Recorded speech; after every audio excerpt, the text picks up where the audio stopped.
You are listening to GeekFest Rants on the IC Robots Radio Network.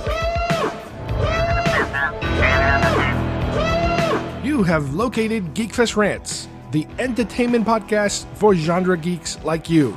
Shall we play a game? Covering the world of vintage and current film and television since 2010. Game over, man! It's game over! Featuring in-depth conversations on sci-fi, horror, fantasy, comics, toys, and conventions. So say we all! So say we all! And now sit back, relax, and enjoy today's show.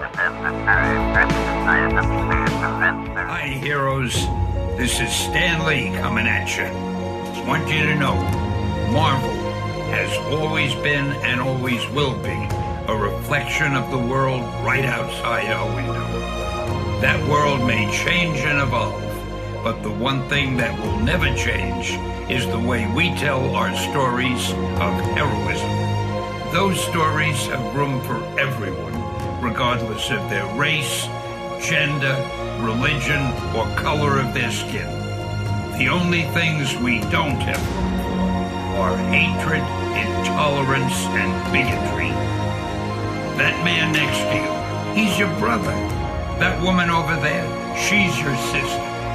And that kid walking by, hey, who knows? He may have the proportionate strength of a spider. We're all part of one big family, the human family, and we all come together in the body of Marvel.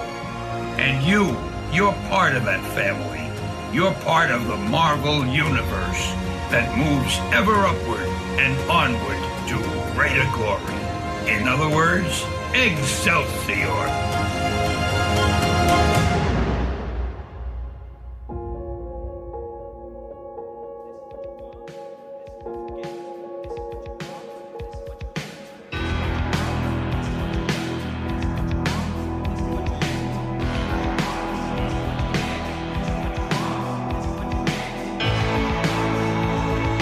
Hi everybody, and welcome once again to GeekFest Rants. My name is Carlos Perone, and today we are going to be concluding our investigation into the whole toxic fandom controversy swirling around Rebel Force Radio.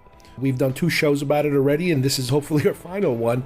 We are going to examine some last-minute developments and some other information I found on the internet that will shed some light into how this whole event took place and the current status of the show and what direction we believe they are going to be taking.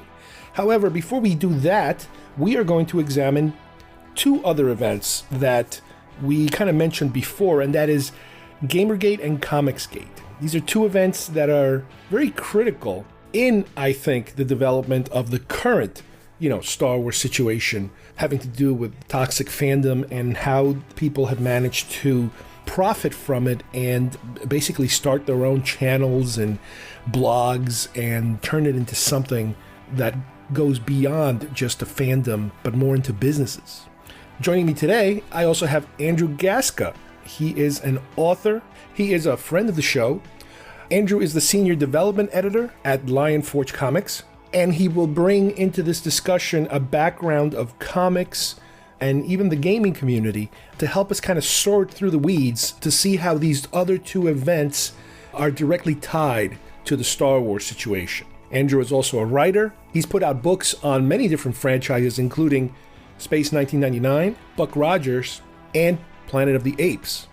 On the gaming side, he also served as a visual consultant to Rockstar Games on the Grand Theft Auto series, as well as Red Dead Redemption and many other releases. Plus, he's also been a freelance consultant to 20th Century Fox, working on the continuity and canon Bibles of such franchises as Alien, Predator, and once again Planet of the Apes. So let's get started with Andrew on the history of Gamergate and Comicsgate. I believe comics are our last link to an ancient way of passing on history. Worst crossover ever. Oh, by the hammer of Thor! What brings you guys here? We're looking for a recommendation about comic books. Oh, well, I recommend you don't open a store and sell them. My spidey sense is tingling.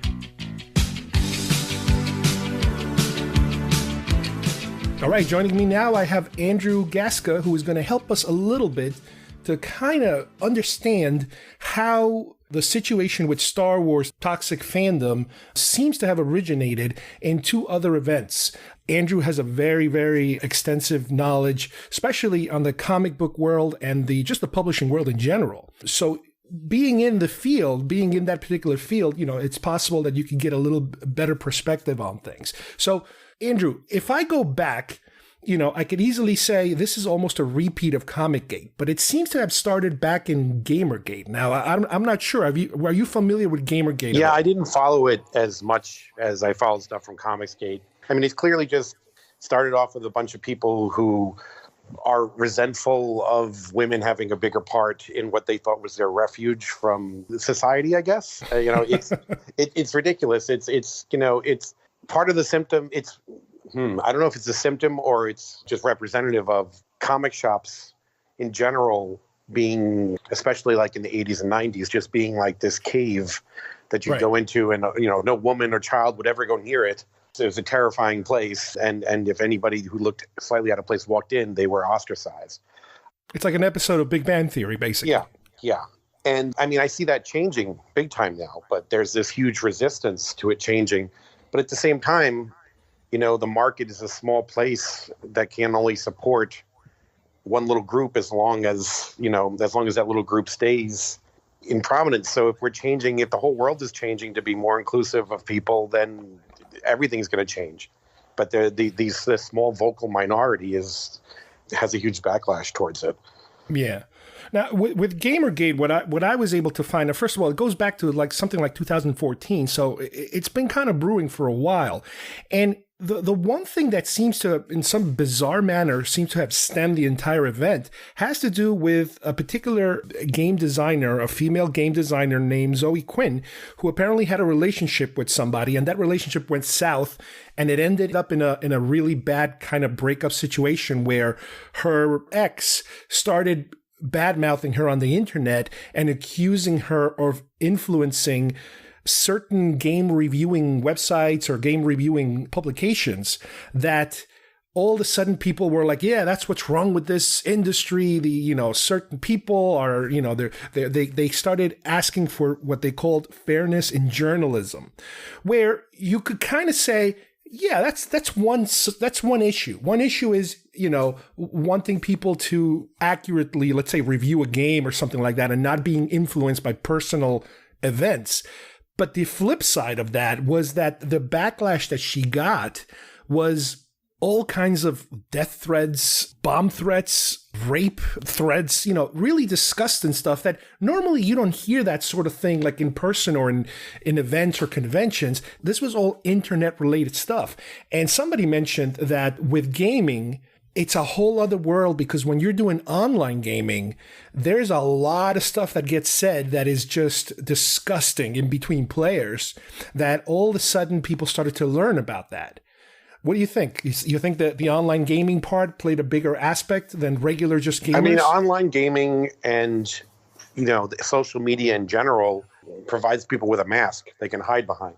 Exactly. I have there's so many things that have been said on my Facebook page, or, I've gotten into fights with people on other Facebook pages that I know these people would never dare to say in person, but they just feel that they can be as racist or sexist as they want because they're hidden behind a computer screen. And I know in the game, because I have played, I haven't done it in years, but I used to play some online gaming. And yeah, the stuff that falls out of people's mouths, I mean, you just got shot and you're angry, so you just say whatever. But when you take it out of, there's a context to these things. You can't just separate it. So it gave people this freedom to do what they wanted and to say what they wanted. And then the current political climate, I feel, has made that be more acceptable. Right. And there were absolutely no consequences to whatever people would say. Well, there's no consequences for what the president says, so why should there be consequences for what regular people say? Now, granted, I'm the last person to defend our president in this situation, but Gamergate was back in 2014. There was something brewing even back then that now is even more popular. So back then, one of the names I keep finding in this particular event is Milo Yiannopoulos, which you might be very familiar with this name because he was one of the people on the side of the anti-feminism and anti-left. And he was, doing basically everything the opposite to defend the people that were, harassing these women and all these different things that are going on. And he was at the time, very well connected with Breitbart. So you can kind of see the beginning of not only just a bunch of angry guys, in the basement, but the political influence, even, again, before our current state, that it was already brewing a few years ago. I think it was brewing as a backlash to the liberal, quote, regime, end quote, that we had in place. Right. It was probably part of the Tea Party wave and all that kind of stuff. Mm-hmm. Milo is a piece of work. There's no question of that. But, it's, I don't even know how to put this. It's, there's no such thing as a unbiased review. Mm-hmm. There can't be. There can't possibly be. If I go to a restaurant and I sit down and, I don't happen to like the particular spice that's on this chicken, then my review is going to be that, oh, this tasted terrible. How could I possibly review that spice in a way that says I like it if I don't like it? So, everything is biased when it comes to reviews. I can't see any way it couldn't be because it's all based on our experience. The problem is that when it starts getting past opinion and starts becoming something that's harassment and affecting people's lives, you can say, I don't like this particular thing, or then you can inspire people to, harass somebody. And Milo is somebody who I think it's intentional. I don't know. I don't want to say it's intentional because I don't know. It just feels that way to me, is looking to cause problems. Mm-hmm. So I think that's, for me, that's what I've noticed. Obviously, I'm far left. I mean, I'm not crazy left. but I believe in diversity. I believe, the company I work for, Lion Forge, our motto is comics for everyone, and we literally mean everyone. But we want inclusion with everything. And I grew up with Star Trek, so I have that philosophy that we're, stronger together than separately, which, and it just seems like on the right, there's a lot of anger about things changing. And the right is where Comicsgate and all this other stuff comes in. Right. If you want to not read comics about women, you don't have to, but stop trying to push that on all of us. There are definitely plenty of comics out there that are about white males, Go read Batman. Enjoy your Batman comics. Go read Superman. Enjoy your Superman comics. If Captain America is a woman for a while, okay. Don't worry, Steve Rogers will be back. That's the way these things work. Take a break for a while, do something else, and then come back when it feels better for you. Right, exactly. It's no one comic stays dead. There's never been a situation where, there's a new Batman and that new Bruce Wayne is never Batman again. So there'll always be things for you around. But let other people get introduced into the genre and find things that they didn't know were there in the process. So maybe if we have a black Batman for a while, that causes people to look at comics when they didn't.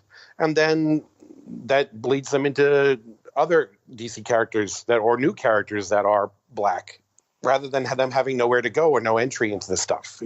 Everybody should be able to feel like they have a way to get into this stuff. Otherwise, comics once again becomes this basement thing, and video games becomes this basement thing.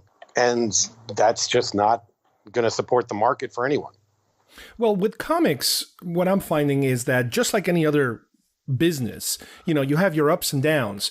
And specifically with comics, whenever you have a downturn in the economy and comics are just not selling, I imagine that the people that make comics are going to try different things. Try to appeal to people that, a market that you never try to appeal for. Give it a try, see what happens. Sometimes they might even try stuff that's kind of silly and some people might not like. For example, doing multiple covers, for example. Some people say, oh, they're just trying to get more money out of us by having us buy these multiple covers or lenticular covers or whatever, gimmicks, if you will.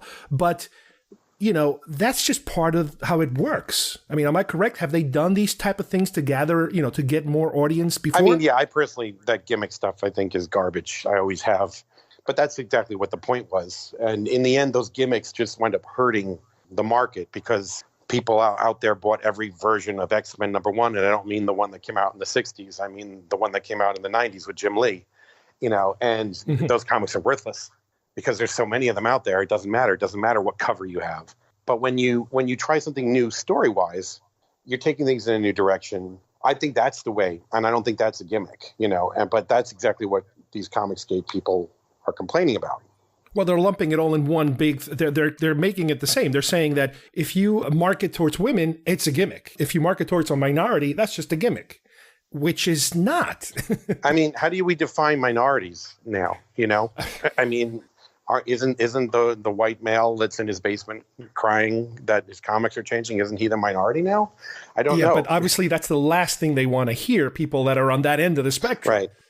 Again, the politics keeps getting infused into it, and it almost looks like the second somebody sees a split in something, they jump in, with the political thing. It's like it's a wedge issue, just like any political wedge issue. There's an opportunity to stir the pot, and they do. What that. I don't understand is why I've used this argument a few times in Facebook stuff, but it's like, back in 1984 or 85, probably 84, Tony Stark stopped being Iron Man because he was an alcoholic.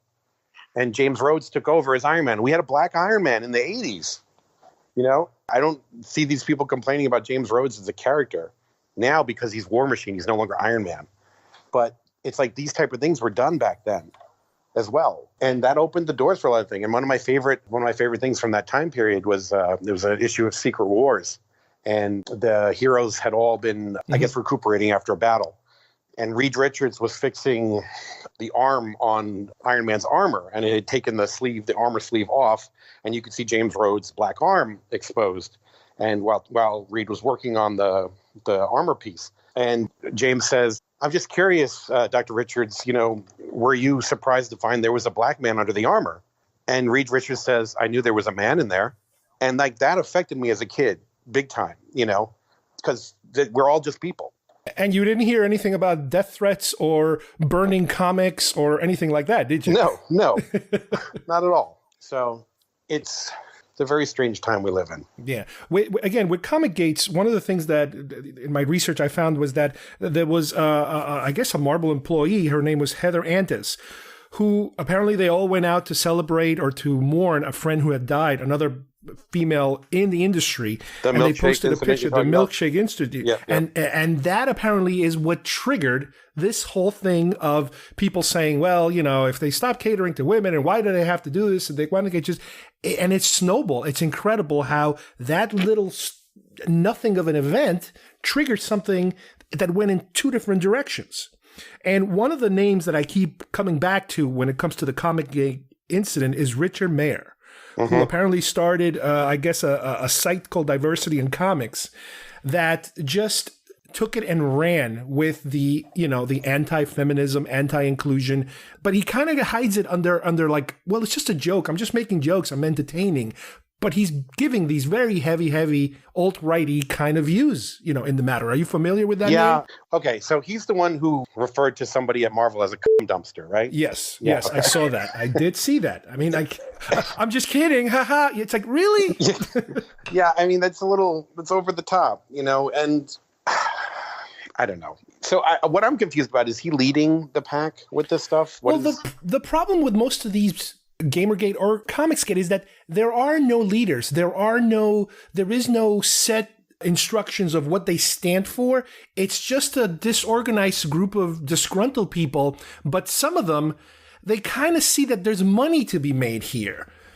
People do want to flock to whether it's a podcast or a website or something, a Twitter feed, where people are just angry at something and there's money to be made. So I guess he's one of these first guys that managed to figure out a way of making money. Just like another guy that you might be familiar, Ethan Van Sciver, who was an ex-DC guy. And I'm sure you know more about him than I do. No, he's another piece of work. So, and again, with Gamergate, it kind of seemed to follow the playbook of Gamergate. Harassment, online harassment. Some women saying that they had to change their addresses, they had to move out because of all the stuff that was happening. Police, going to the police to complain about stalking and cyber stalking and that kind of stuff. And I don't know. It just seems like these days there's a formula, a playbook in a way, where it can just be applied to other things. And most recently, I've seen it done in the Star Wars side, where something happens associated with usually either sexism or racism. Those are like the two hot topics. And then the camps start to, people pick sides and they start going at it.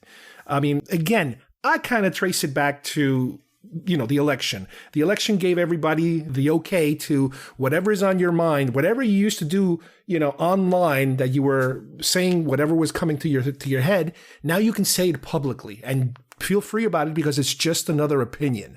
Do you see it that way too? I mean, yeah, that the election, I had a lot of friends that I knew were right, meaning right leaning, not correct, but they never brought anything up, and we would talk about, for example, I belonged to a group, Planet of the Apes group online that was very popular.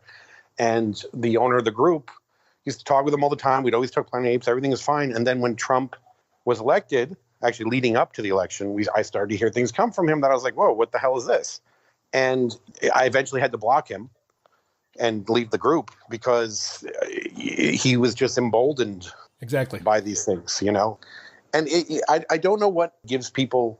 You can be emboldened, but what's even worse is when you're emboldened to commit crimes in the name of this. Larry Hama, longtime writer of G.I. Joe, he wrote the Nom. He's written tons of comics over the year. At the convention he was at last weekend, someone stole all his drawing supplies and wrote Trump 2020 on his signing sheet. And it's just okay, you don't have to. I know Larry Hama is on the quote blacklist end quote for the Comicsgate people. It's a little too much. And what happened with Kelly is ridiculous as well, because, if you're going to get angry about Star Wars The Last Jedi, get angry at the people at Disney or, Rian Johnson. But Kelly's an actress who was hired to play a part. She played the part as she was directed. Why did people attack her? Again, it's a very coordinated effort in the way that it happens. And I guess I don't see what the end game for the people on the other side of this is. For example, with Star Wars, okay, is the end game that they want Disney to say, you guys are right. What we're going to do now is we're going to give the company back to Lucas, and now Lucas is going to do whatever he wants with it, and he's going to take cues from you. You guys are going to tell him how to write these movies. Is that the end game? I don't get it. Other than just complete chaos. I don't understand. First of all, George doesn't want to do anything more with it. Second of all, I mean, George has his adopted kids are across the rainbow. So it's not like he's racist or anything. So I don't understand. Yes, there's like 2 women in all of the original Star Wars trilogy. I don't know why George did that, except for the fact that he was in a bitter divorce. That could be the reason why. But it's not going back to George because George doesn't even want it back. Right. So I guess they want Kathleen Kennedy removed. That seems to be the main thing now. When her contract was extended, the people on that side were really, really angry. And more recently, she was given the Thalberg Award, I think, which again, I'm sure it pissed off people left and right. Because they want her basically tarred and feathered, basically. Exactly. They want her tarred and feathered, basically, and then taken out of Hollywood. Get out of Hollywood. Don't come back. And the other thing that you mentioned a little bit is, and I'm fascinated by it, is the people that are so far on the right side of politics, and they love George Lucas, and they don't understand that his inspiration for most of this is a left-leaning ideology, the whole empire and the rebels and, Vietnam and the 70s and Watergate and Nixon. It's almost like they can separate those things and live in 2 separate worlds. Even the prequels was the whole Senate stuff. I mean, there's interviews where George is explaining he was totally, attacking Bush with that stuff. So, Well, the name of some of those characters are takeoffs on senators and stuff like that. Trent Lott and I forget Newt Gingrich was the Newt Gingrich and all that stuff. Again, I don't see it, but that's when people probably would start saying, "Oh, I wish George wouldn't bring politics into this." It's like, but it didn't bother you when he brought politics in the 70s. Right. And another point you made was that when they cast Billy D. Williams, I'm sure it was done partly because of the fact that he had no African-American representation when films first got started. So he was an opportunity to bring somebody, bring a major character. Again, were people pissed off and angry about that back then? I don't think so. I don't remember people being angry about it. Okay, but here's the thing. I love Lando. He's one of my favorite characters. And in fact, the way he was portrayed in Solo, I think he was better than Solo himself. But it's like, so we introduced the black character, and he's someone who you kind of can't trust. Do you see what I'm saying? Well, he wasn't exactly a white knight. Right, exactly. No pun intended. I mean, he was a little shady, and then he sold our heroes out, Came around in the end, and I could see how in the political climate of the time, maybe that was an acceptable way to add a character of a different race. Like baby steps, do it in very small increments. Don't go overboard. Yeah, here's this black character. You probably don't trust him. He may not be trustable. Oh, look, no, he's okay. You're okay with him now. Do you see what I'm saying?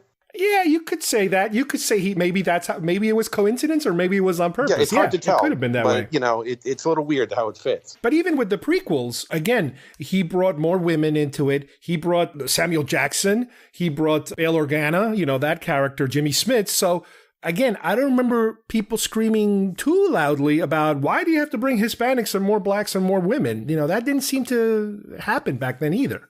People were more angry at Jar Jar. Well, yeah, maybe that's why too. Maybe Jar Jar was there to distract you from that. He was a distraction on purpose. He was there to take the bullet. Exactly. But at the same time, Jar Jar is kind of a racist character, and so is Newt Gunray. And the way that they were speaking, I do remember that they were saying that they sounded like stereotypical Japanese Americans. And then Watto as well. It was just like Watto was like a Jewish type of accent, something like that. Yeah. But the funny thing is that they left the other characters today would have been screamed at. Mm-hmm. As they are. Like I mentioned on a previous episode, a friend of mine, the first thing he said, when he saw the Force Awakens trailer, which is that first shot of Finn, mm-hmm. he was like, "What? What's this? Why does it have to be a black guy?" I'm like, "Are you kidding me? Here we go." Oh yeah, it's funny. I have an example of every bad thing you can think of done in person, and it's like. Really, that's what bothers you. You saw this whole trailer, and that's what bothers you. See, the funny thing for me is my problem with Finn wasn't that he was black, was that he was a black stormtrooper. And my problem with that was, wait a minute, I thought the Empire was racist. Why would they have black people? I think they were human-centric. Right. And I think that was the thing. And once I got past, I could see that. But it's like, I've always seen them as Nazis. So, I would not think that they would have black people because they were terrible. They just like the Nazi clothing. They're not exactly, they're into the style. Right. And then there's, stormtroopers being subservient. You could, if you want to go into this race, and the Empire could be dicks and have, other races be in subservient positions. And then it fits again with, mm-hmm. with their mentality. But because you don't see, we haven't yet to seen a black commander in the Empire. Oh, even in the, let me think. Yeah, you might be right. There's a few women now that we've seen in Last Jedi on the bridges, but yeah. Well, Phasma, she's somebody really, well, not anymore, right. But she was a pretty high up character. Yes, but there's no black leaders in the Empire, so it's still a little weird over there, but it should be because the Empire is supposed to be the bad guys, so that's okay. They're supposed to be against diversity. They're supposed to be against everything that freedom represents. Now, the other thing is that just like, you and I are kind of in sync in terms of what we think Lucas's intent was. Mm-hmm. Selling the company to Disney, you also have to think of what their intent is. Granted, they're a corporation just like any corporation in the world. The bottom line is money. I get it. But I'm sure they've done the research and said, what will get us more money? Being more inclusive? Having more people of different races and ethnicities and different sexes and orientations, or catering to right-wingers. And I'm sure somebody did the numbers and they said, you know what, I think there's a little more money on that on the left side of this argument. And that's what we're getting from them. They're not doing anything out of the goodness of their heart. It's Hollywood money. In general is doing this. It's yeah. The thing is that what it comes down to financially is that movies aren't making enough money domestically anymore. So if you're going to sell these things to the international market, you have to represent other races so that people can hook into that. Rogue One did better because of a Central Asian character. You know? Right. What's the name of the guy? Oh my God, I can't remember the actor's name. The guy who plays Cassian. Diego Luna. He's getting his own series. I was very impressed and happy to hear that because his character was great, I thought. Again, I didn't see anyone of any race. I just saw a dude who was a rebel, you know? Right. And I don't understand why these people see this. And what's amazing now is that if you put the time into doing a search, whether on YouTube or on Twitter or in the internet in general, you are going to find entire areas where they'll just trash that to no end. That's their programming. And as I found, certain sites like Geeks and Gamers, for example, which was another one of these that I found through the research, is that's how they're making their money. Their subscribers, their numbers go through the roof when they get angry at something. Once you bring in the anger at whatever it is they're talking about, whether or not they're even experts at that subject, that's what brings in the money. And there's money to be made. It's not just political ideology. The political ideology brings people in, but then the money gets made too. Right. So I don't know. Do you think we can ever, get out of this? Or is this just a wave that is coming along with whatever administration it is that happens to be on right now? Or do you think this is something that's been pent up in people for a while?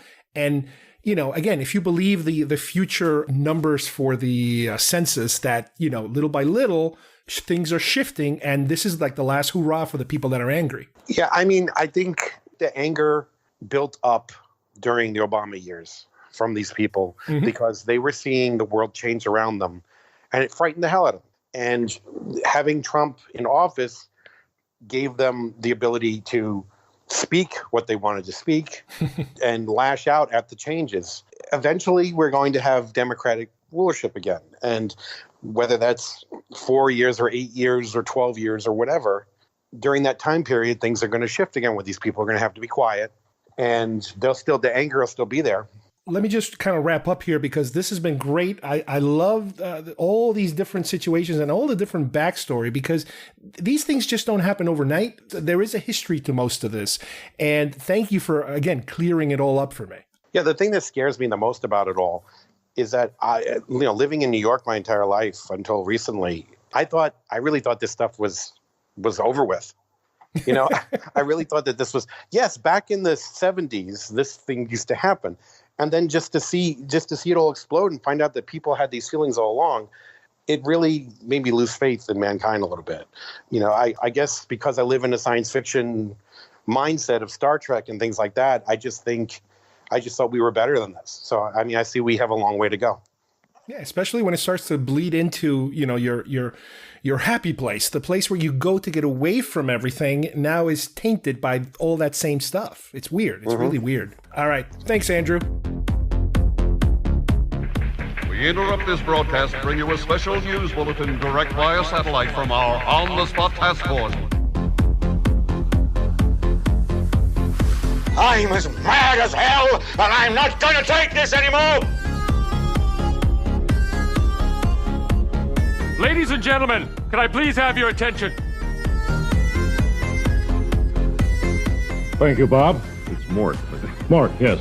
I am Ted Baxter, and here is the news.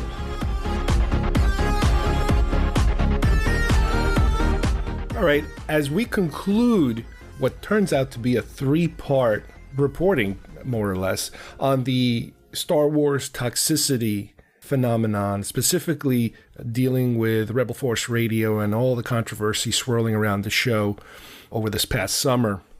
I'm going to follow up a little bit on what we did last time, where we chronicled some of the things said on Geeks and Gamers, another completely different show, where Jason Swank went there to kind of tell his side of the story, more or less.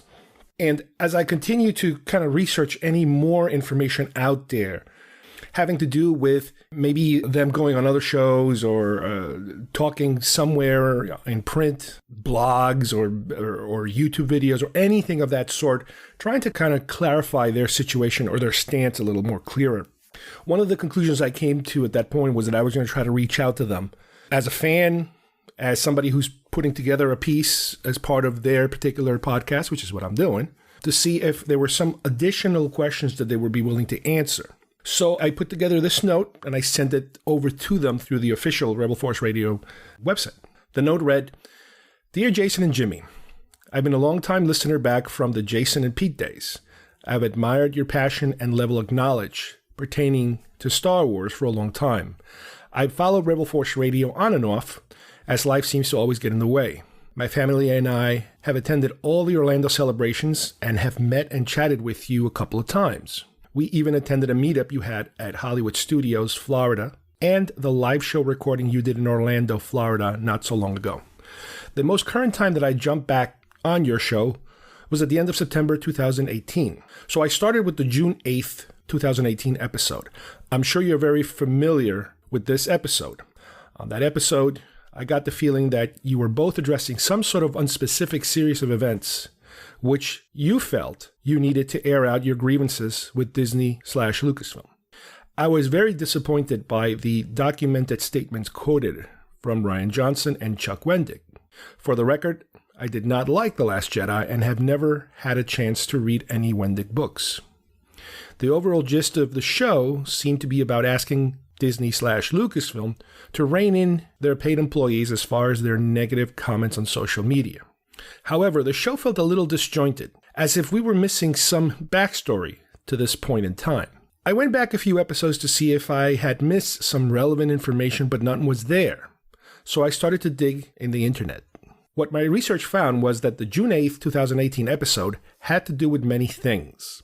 The Rogue One Kathleen Kennedy press conference from a while back, the Gutierrez Twitter photo incident, the removal of RFR from the recommended podcast list on StarWars.com, the disinviting of Rebel Force Radio from Star Wars Celebration, the current absence of regular Star Wars celebrity guests, the closing down of the Rebel Force Radio Twitter account, the current absence of David Collins, the Patreon Rebel Force Radio clips about Dr. Aphra and women in comic books.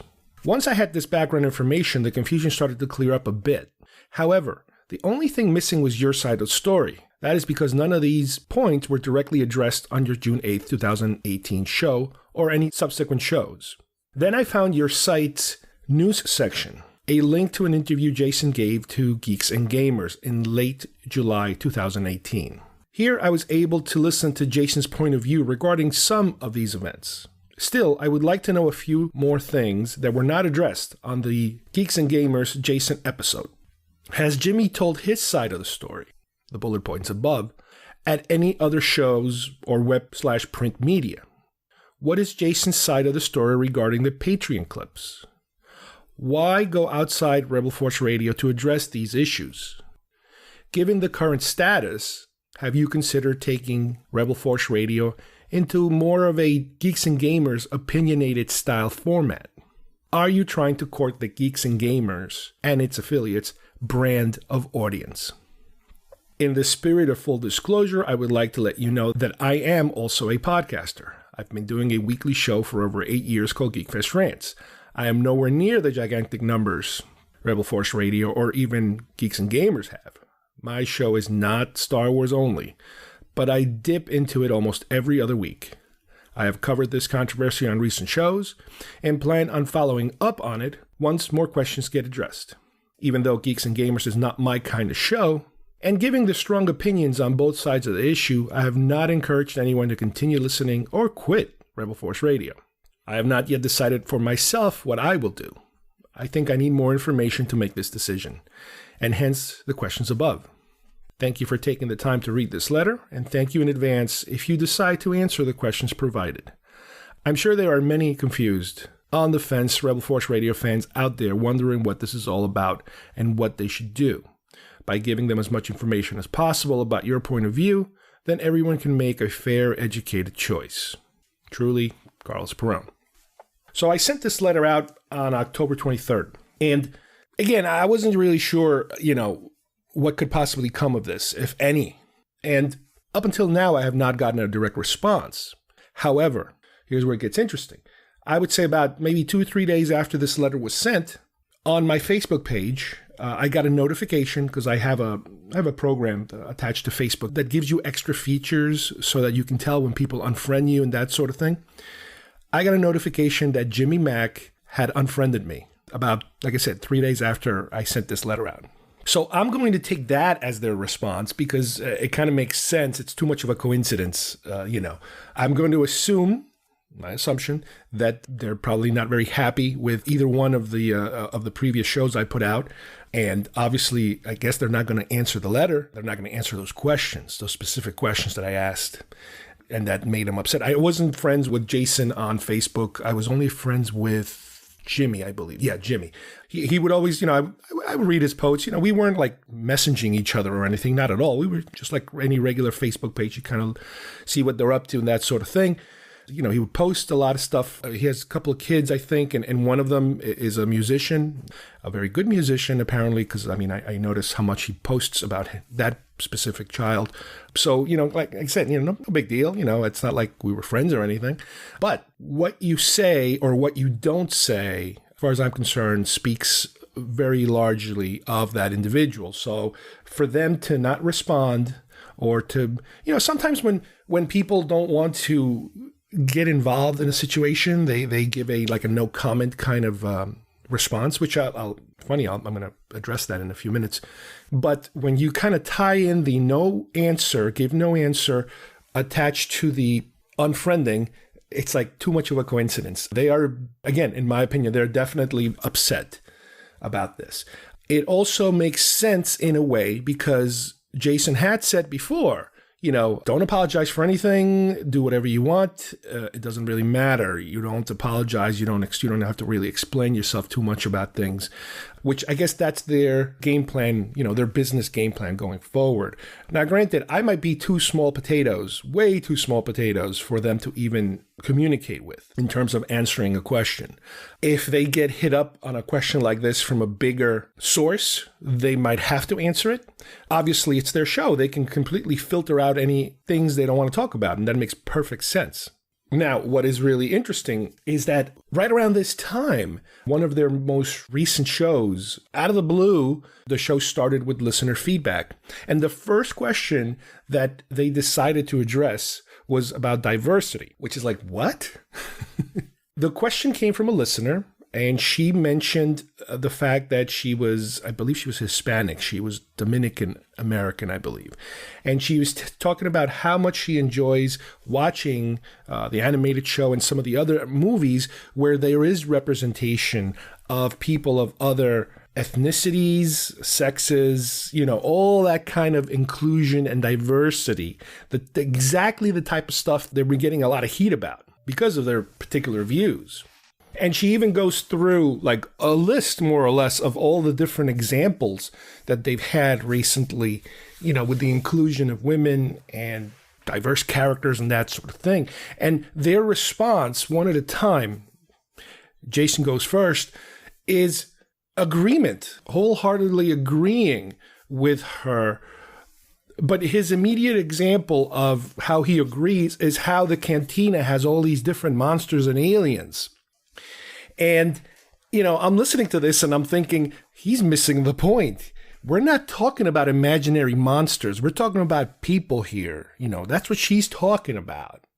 And then later, as he continues with his comments about how, he loves to see all these creatures and aliens, he says, oh, but by the way, the point that she's probably trying to make, yes, it is, the people. And, he brings up, oh, but, I grew up in a house full of women. And again, this is something he repeated back in the Geeks and Gamers interview, how his life was shaped by so many women in the house. And I guess maybe that might be more true than you think in terms of maybe that's why he's, maybe not too thrilled about having so many women being represented in Star Wars is because of the fact that he grew up with so many women and maybe it's affected him in a way he doesn't understand.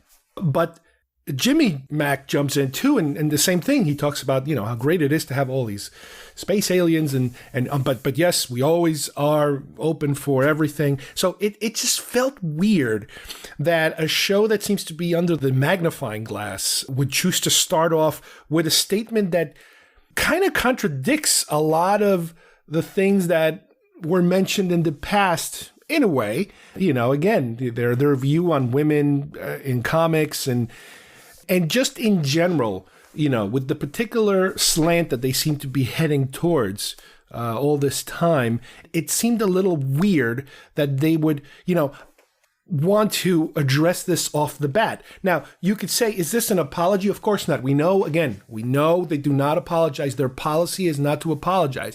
Is this a way of trying to muddle things up a little bit in terms of defending themselves before they get accused of anything?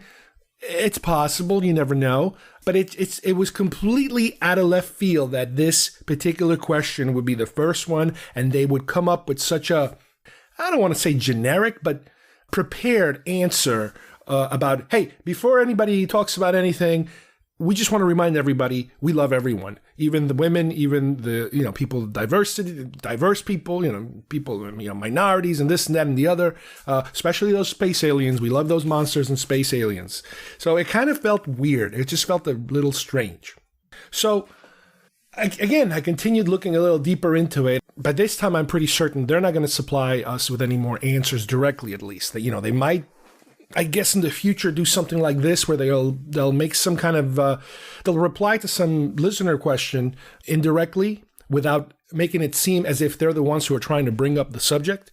So, okay, maybe that's the way they're going. So another source that I tried to look for in terms of an answer was Rancho Obi-Wan, especially Steve Sansweet, because he used to be the person in charge of fan relations, exactly the type of thing that this is the guy who would have been deep involved in this whole mess, if he was still doing that job right now, which he's not. When Disney took over, they kind of took it upon themselves. And I think even a little before that, he already started to kind of distance himself. And I guess he saw the writing on the wall, or he was probably told what the writing on the wall was going to be. So I tried to reach out to him and to the organization, and they basically submitted the equivalent of a no comment statement. However, they did acknowledge that this is a very, very difficult subject within fandom, and that regrettably they would, Steve is not available, basically no comment. So that also kind of tells me that everybody, all of the people dealing with Star Wars right now, the official people dealing with Star Wars, and granted, Rancho Obi-Wan, their whole business is Star Wars right now. Indirectly, obviously they don't work directly for Lucasfilm, but they need to be pretty much in line with whatever Lucasfilm or Disney, I guess at this stage, wants to happen, because that's their lifeline. Their product is their lifeline. And I imagine, just like a lot of other actors and filmmakers that in the past were kind of, I'm going to speculate because that's the same thing Jason did. The speculation is that after these guys got in trouble, Lucasfilm said, all right, that's enough. We need to stop going on this show. Now, I have a feeling that's a similar approach that they're taking. They would probably rather not talk about it because it could get messy and ugly. So that's as far as I got as far as getting another source. Now, behind the scenes, I've been talking to some other people that are, in the business, and what they tell me is that they're perfectly, as far as Rancho Obi-Wan and Sansweet is concerned, they know exactly what's going on, and they are definitely keeping a distance, an unofficial distance, if you will, from this kind of a show because of all the problems that were happening. Now, as this is happening, and as I mentioned before, they did get removed from the official Star Wars website recommended podcast list. But even more recently, they purged that list completely of all podcasts, They completely cut ties with everybody. And I guess it's a way of just ensuring that they don't have to be chasing or monitoring all these shows to see what they're saying, what kind of weird stuff or rants they're going to go on, just to play it safe. So in a way, they kind of poison the well. Their shenanigans have kind of screwed it up for everybody else, at least the ones that were big enough to be included in that pretty big list of recommended podcasts. Now, as I've been searching again for more and more material, I was able to find one more series of sound bites. This comes from a YouTube channel called MakingStarWars.net. They have a whole website also, when they produce a ton of Star Wars related shows. podcasts, editorials, all that sort of thing. You guys might want to take a look. But within one of those videos that they posted on YouTube a while back, there are a couple of quotes that they were able to pull, I guess, from recorded shows, from previous recorded shows. Specifically, I believe these come from that original incident around the time of the Rogue One press conference with Kathleen Kennedy. That's the press conference that I talked about way earlier, having to do with the first time that they got in trouble with Lucasfilm. This is what I believe might have originated the first time that Lucasfilm said, that's it, you guys cannot come to Celebration anymore based on those comments. Let me play a few of them for you. I am so disappointed in this blogger from Screen Crush, how she introduced herself to Kathleen Kennedy. Hey, over here. Hey, over here. Kathleen, hey, over here. I can tell everything I need to know about this chick just by the way she says this. Hey, over here. I can see her. I can see her. I know the type. These kinds of fads, and that's exactly what this is. This is just a fad of trying to shoehorn an agenda in a place where it has no place. Right, and preaching to someone who is actually doing things and has lived it. When there wasn't all of these advocates, where everything wasn't a cause. Because this kind of gender baiting, this kind of trying to stir up trouble with this type of controversy, with these types of questions, is done every day in mainstream media. It's something that a little snot-nosed know-nothing would do. A little snobby, posturing, little social justice warrior. And I know that's becoming a buzz phrase. All right, as you guys can hear there, once again, this is the stuff that Jason talked about a little bit during the Geeks and Gamers show. The fact that it's funny, he admitted he went a little overboard in how much he seemed to be attacking this particular journalist and focusing on a very personal level on her. But again, remember, he admits he did something wrong, but his biggest regret is apologizing for admitting that he did something wrong and apologizing on air. So it is an unusual, contradictory, hypocritical situation. Now, if I had to speculate on what the plan is right now in terms of how does the show go forward, and even trying to speculate on what was the point of all this in terms of what did they hope to achieve? Was it a flub? Did somehow their personal views got muddled in there and everybody got to see or listen to their personal views?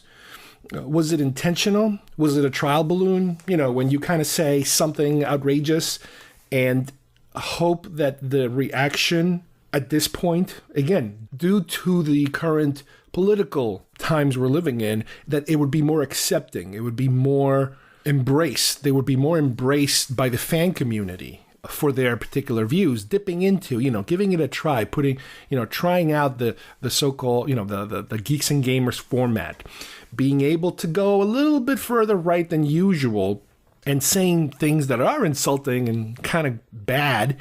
Was it an attempt or was it a mistake? Who knows? It's hard to tell right now. However, the thing is that, as far as the show goes, they are trying to kind of portray the middle of the road image and the we are open to everything image, that kind of image. Whether they mean it or not, I strongly doubt it at this point because, I'm getting more, and this is something completely normal, I'm getting more of a picture that you have the art and you have the artist. And the art and the artist are very different, as I mentioned on the first episode that we covered this. The art is the show. The show wants to appeal to everyone. They don't want to just go towards the right side, of the fence. They don't see themselves as that. The artist, yes, that's their ideology as far as I can tell from their comments and from their, personal thoughts, the ones that we were privy to, and the times where they do kind of go off script and they kind of let those personal feelings leak into the show. Yeah, that's where they are. So I think, they are trying to live two separate lives. One life is their private life and what they say when they go on a show like Geeks and Gamers. And then the other life is the show itself. The show itself where they will try to not misbehave and say the wrong things and hopefully get back into the good graces of Lucasfilm and just a lot of people in general. But I don't know. It's a weird environment now in terms of how there are so many shows like this now. So in other words, for them to go all righty on everybody, I don't think it would benefit them financially or as far as subscriptions go and that sort of thing, downloads. I think they're pretty much done with sponsors at this point. It's easy to say, oh, I never want sponsors in the first place. It's so unreliable. I have to, work for these people and that sort of. Yeah, it's easy to say that when you don't have that. When they had that, they were perfectly fine working for these people and, catering to these people and watching what they said. But then once they kind of stuck their foot in their mouth and said those things and the sponsors started going away, because of the complaints that some viewers started, to complain to the sponsors, then it's kind of like, oh, crap, what do we do now? Now seems to be, the Patreon viewer, listener supported model. And that's how you go forward. As I said before, there will not be any more apologies on the show. Anything that they do now, it's going to be there. So they either have to live with it or they have to be very careful what they say. And to me, it looks like right now that they're just doing damage control. They're trying to reassure their base of listeners that, no, everything's fine, move along. There's nothing to see here, that kind of thing. But we'll see. We'll see what happens, whether they kind of fall off the wagon again or not. It's very dangerous when you do these Patreon things where you try to give people a little bonus content, and I guess their idea of bonus content is to let them know how they really feel about things in general. So it's difficult. And I think that, the background that I mentioned earlier with Gamergate and Comicsgate, that background is here. That background is the model for a lot of the things that are happening now in Star Wars with this fan community problem. Granted, if you're not on the internet, you probably never heard of any of this, and it really doesn't matter because these type of things are not the type of things that make the news. This is all kind of like how the sausage is made type of stuff. And a lot of times, it's amazing because we, a lot of times, especially for us, people who are into genre material, we love the end product. And we are naturally curious about how that end product gets made. And my God, we buy so many books on the making of Star Wars and the making of this. And we watch the videos of the behind the scenes. And we listen to interviews by writers and creators and all kinds of people. And sometimes you really don't want to know how things are made because they will start to dishearten you. And it happens with a lot of stuff. Even Star Wars has created its own mythology of how things were made, and you have their point of view and this person's point of view, and you have the official Lucasfilm point of view, and you have individual people that work and their completely different point of view. It depends on who you talk to sometimes about, what exactly took place, how things were made. And on something as insignificant as a podcast, there is a whole other world going on behind the scenes between hosts and guests and other podcasts and competition and, dividing into camps, if you will. And now more than ever, because politics have been injected into it. And I'm not talking about diversity and inclusion. That is not, in my opinion, a political move.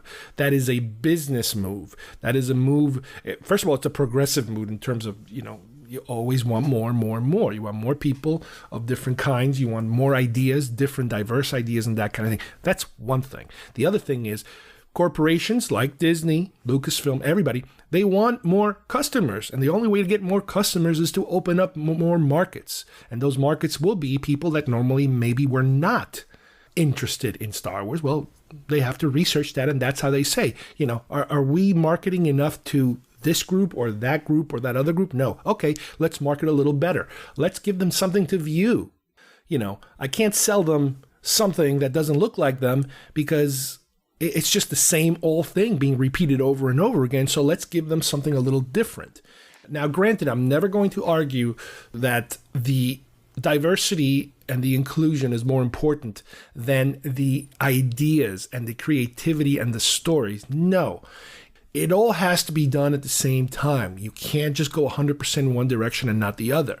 You have to balance it out. Sometimes you will bring a little more of one and a little less of the other. You know, you'll mix it up, but you can't just, completely obliterate one over the other, which is one of the reasons that they feel, according to those sound bites, that the fact that if you do include more women, you will eliminate all men.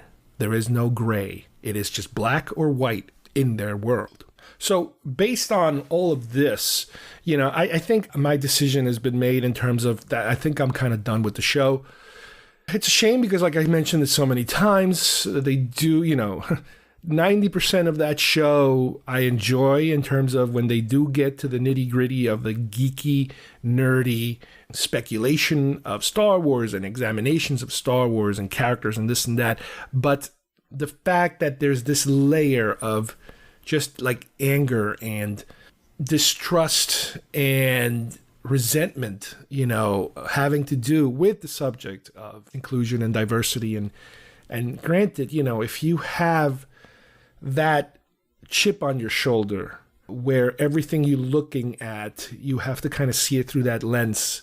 You kind of look at that trailer, you look at that movie, you look at that comic book, that television show, and the first thing that comes to your mind is, oh, why does that have to be a woman? Oh, why does that have to be an African-American character? Oh, they're not happy until they're completely eliminate all white males.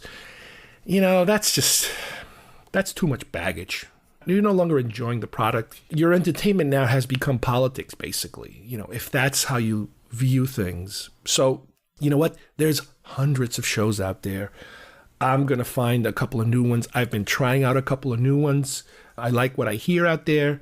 There are groups that they kind of pledge to not behave in that manner, to just do it for the fun and not drag in to the show all of this other stuff that really, turns a lot of people off, including myself. So bottom line is I'm done with the show and you guys have to figure out what to do next because, it's like I mentioned on the first episode, it's kind of like when you have a friend that all of a sudden you realize that they do have very different views, and it's not just another valid opinion kind of view. It's more of a holy crap, they just went off the deep end kind of view. So you guys have to make your own decisions because, yes, you might have friends like that too, that you kind of continue to be friends because you somehow reason it out or figure out, or like family, you're kind of stuck with family sometimes. They really have to go way, way over the deep end to kind of have yourself distance yourself from them.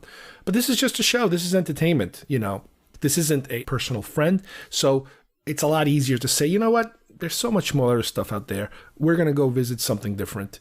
And you guys have to decide, what to do too. Fortunately, like I said, there are many, many choices out there. Well, I hope everybody enjoyed today's show. I'd like to thank our guest, Andrew Gaska, for helping us kind of sort through the difficult topics of Gamergate and Comicsgate. As I mentioned before, these are very pivotal subjects that are so closely linked to each other and to what is happening on the Star Wars fan front and podcasting front also. If anybody is interested in following Andrew, he could be reached at his Facebook page, facebook.com/andrew.gaska. That's Gaska. And you can also find him at blamventures.com. This is his website where you'll see access to all of the different publications that he has written, and that's blamventures.com. Plus, I hope you guys enjoyed our third part of our Toxic Star Wars Fandom Rebel Force Radio Controversy 3-part series that we've done. I think we've gone as far as we can, trying to figure out exactly which direction that show is going to take. I've made my decision. You guys have to now make yours. With that, there's a couple of shows I would recommend trying out if you decide you want to explore other options. One show is called Full of Sith, and that's fullofsith.com. Obviously, these are all Star Wars-centric shows. There's also Making Star Wars, and that's makingstarwars.net. SteelWars.com, there's another one, very funny show. And some of my original favorites, such as Star Wars Action News. So you have plenty to pick from there. I would suggest giving them a try, see if that's something a little more to your taste. And as usual, please continue to visit us. So on behalf of everybody here, thank you for listening, and we'll see you soon here at GeekFest Rants. Bye-bye, everybody. I have brought peace to the Republic. I am more powerful than the Chancellor. I can overthrow him. And together, you and I can rule the galaxy. Make things the way we want them to be.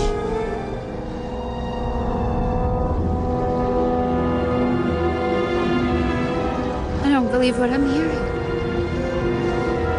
Obi-Wan was right. You've changed. I don't want to hear any more about Obi-Wan. The Jedi turned against me. Don't you turn against me?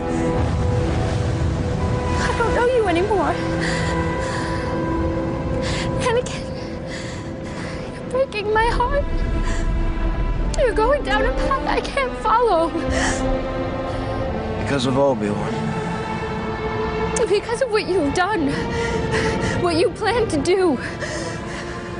Stop. Stop now. Come back. I love you. Liar!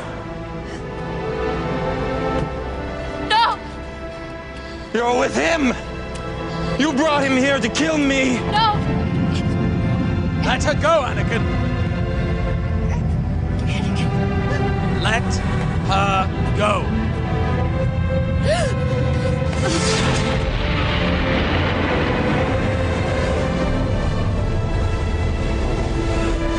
You turned her against me! You have done that yourself.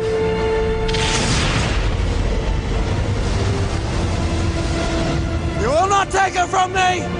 Your anger and your lust for power have already done that. You have allowed this Dark Lord to twist your mind until now you have become the very thing you swore to destroy. Don't lecture me, Obi-Wan. I see through the lies of the Jedi. I do not fear the dark side as you do. I have brought peace, freedom, justice, and security to my new empire. Your new empire? Don't make me kill you. Anakin, my allegiance is to the Republic, to democracy! If you're not with me, then you're my enemy.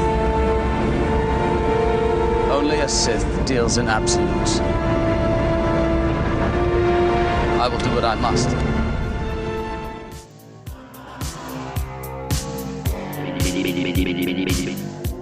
If you would like to subscribe to our show, send us messages, or see video links to some of the topics we talked about today, please visit our homepage at geekfestrants.com or our YouTube channel, Facebook page, or iTunes at GeekFest Rants.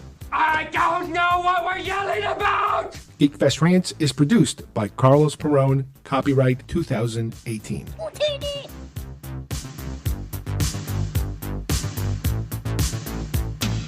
This broadcast is part of the IC Robots Radio Network. Visit icrobots.com for this and many other nerd/nostalgia related podcasts. You won't be sorry for long.